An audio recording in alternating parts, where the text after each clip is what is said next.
Assalamualaikum warahmatullahi wabarakatuh.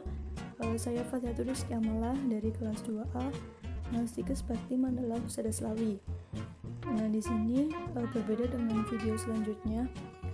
Di sini saya akan menjelaskan tentang toksikokinetik. Nah, yang pertama, sampel menggunakan xenobiotik. Nah, xenobiotik ini berasal dari kata xeno yang berarti asing. Bahan xenobiotik adalah bahan kimia baik alami maupun sintesis yang berasal dari luar tubuh dan masuk ke dalam tubuh manusia sebagai zat asing. Nah, contohnya yaitu obat-obatan, insektisida, zat kimia tambahan pada makanan atau pemanis, pewarna, pengawet, dan zat karsinogen lainnya. Selanjutnya ada fase kerja toksik. Yang pertama dosis, ada fase eksposisi yaitu mengenai perusakan xenobiotika. Yang kedua ada fase penyerapan atau fase toksikokinetik melalui proses absorpsi, distribusi, metabolisme atau ekskresi. Dan selanjutnya ada tempat aksi. Tempat aksi yaitu pada fase toksikodinamika yaitu interaksi reseptor. Selanjutnya efek toksik. Yang pertama ada absorpsi, distribusi, biotransformasi atau metabolisme. Yang keempat ada ekstraksi. Nah, absorpsi itu apa sih? Nah, absorpsi merupakan proses masuknya xenobiotika dari tempat kontak atau paparan ke dalam sirkulasi sistemik tubuh. Beberapa tempat absorpsi seperti mukosa saluran pencernaan, paru-paru, mukosa kulit, dan injeksi. Di sini ada beberapa faktor yang berpengaruh, yaitu yang pertama ada rute pemberian atau jalur paparan. Yang kedua ada konsentrasi dan lamanya kontak dengan tempat absorpsi. Yang ketiga ada sifat kimia dan fisika dari xenobiotik. Yang pertama ada rute pemberian atau jalur paparan. Nah, pada rute pemberian atau jalur paparan ini, absorpsi saluran pencernaan terutama melalui usus kecil. Absorpsi paru biasanya berupa gas seperti CO, NO2, dan SO2. Yang kedua, ada konsentrasi dan lamanya kontak dengan tempat absorpsi. Kecepatan absorpsi sangat dipengaruhi oleh perbedaan konsentrasi, luas permukaan tempat absorpsi, dan lamanya kontak dengan tempat. Yang ketiga, ada sifat kimia dan fisika dari xenobiotik. Nah, timbulnya efek toksik karena suatu xenobiotik diawali dengan masuknya zat tersebut ke dalam tubuh. Dan untuk masuk tersebut, xenobiotik harus menembus membran transport xenobiotika lewat membran sel.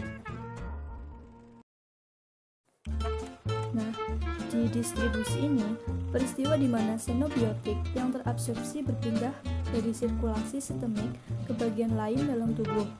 Bagian tubuh yang berhubungan dengan distribusi toksikan yaitu protein plasma, liver, dan ginjal, lemak, tulang. Selanjutnya ada biotransformasi atau metabolisme. Perubahan xenobiotik yang dikatalis oleh enzim tertentu dalam sel hidup yaitu merubah struktur kimia dari bahan kimia asing sehingga hasil metabolisme tersebut secara kimiawi berbeda dari senyawa asalnya. Nah, faktor yang mempengaruhi biotransformasi ini yaitu intrinsik, induksi enzim, inhibisi enzim, efek kumur, dan efek diet, dan lain-lain. Selanjutnya ada ekskresi. Nah, ekskresi ini merupakan faktor penentu dari toksisitas zat tersebut. Beberapa rute ekstraksi yaitu ekskresi urin, ekskresi empedu atau hati, rute lain seperti paru, saluran pencernaan, air susu, keringat, dan air liur. Di sini saya akan menjelaskan sedikit review jurnal yang ditulis oleh Marianti, Wisnaini, dan Diana Tiasara yang berjudul tentang EDTA sebagai agen proteksi ginjal pada tikus dipapar timbal asetat. Nah, tujuan dari penelitian ini yaitu untuk mengetahui daya proteksi EDTA terhadap ginjal tikus yang dipapar timbal atau BB asetat per orang. Yang pertama saya akan menjelaskan abstrak. Logam berat timbal atau plumbum atau PB adalah salah satu logam berat yang bersifat toksik, dan EDTA merupakan salah satu senyawa penghalau timbal. Nah, penelitian ini menggunakan Process Control Group Design. 25 ekor tikus putih Galewistar dibagi menjadi 5 kelompok, yaitu kelompok kontrol negatif diberi PB asetat 175 mg per kilogram berat badan. Lalu kelompok perlakuan ada kelompok perlakuan 1, kelompok perlakuan 2 dan 3 dipapar PB asetat 175 mg per kilogram berat badan dan EDTA masing-masing 50, 150 dan 250 mg per kilogram berat badan. Data kadar PB darah dianalisis menggunakan one way ANOVA dan Bunsen Multiple Range Test atau DMRT. Nah, tingkat kerusakan ginjal dianalisis secara deskriptif. Hasil analisis menunjukkan penurunan kadar PB darah dan penurunan kerusakan sel ginjal secara signifikan pada kelompok tikus yang dipapar PB asetat dan diberi EDTA dibandingkan dengan kelompok tikus yang dipapar PB asetat tanpa diberi EDTA. Penelitian ini menggunakan post-test control group design dengan menggunakan 25 ekor tikus putih jantan berumur 2 bulan dan berat badan rata-rata 200 gram. Tikus dibagi secara acak menjadi 5 kelompok, yaitu kelompok kontrol negatif, kelompok perlakuan 1, 2, dan 3.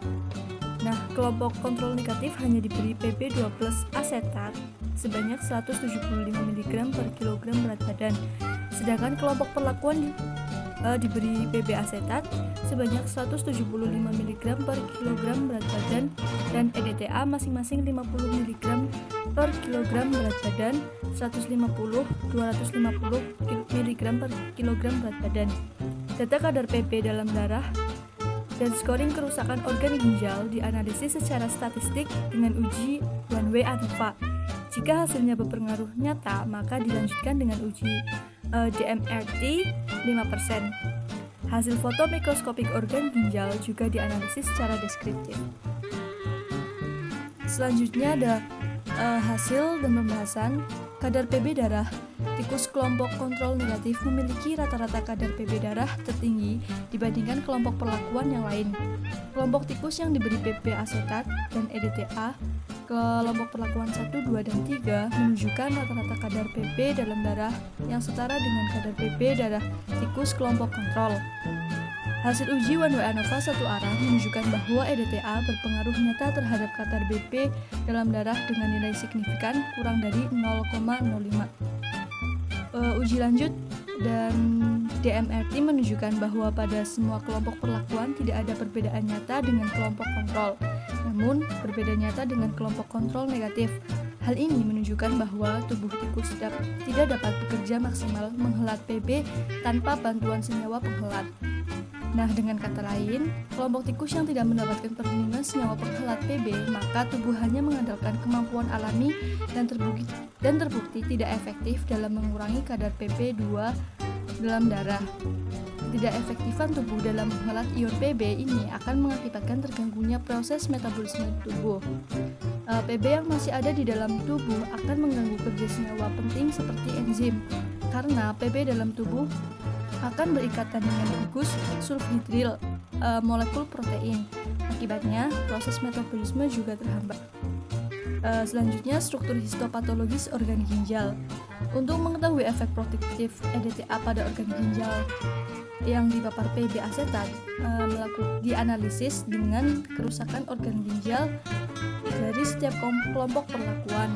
Nah, mekanisme toksisitas PB menyebabkan perubahan signifikan pada berbagai proses biologi seperti adisi sel, sinyal intraseluler dan ekstraseluler, mengganggu aktivitas protein, maturasi, apoptosis, transportasi ionik, regulasi enzim dan pelepasan neurotransmitter.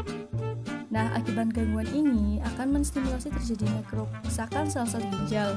Kondisi ini juga diperparah dengan aktivitas ion PB sebagai radikal bebas sehingga meningkatkan ROS.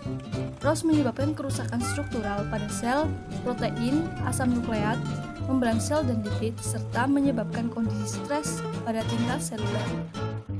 Hasil uji lanjut menunjukkan bahwa pada kelompok perlakuan 1 dan 2 tingkat kerusakannya tidak berbeda signifikan dengan kelompok kontrol.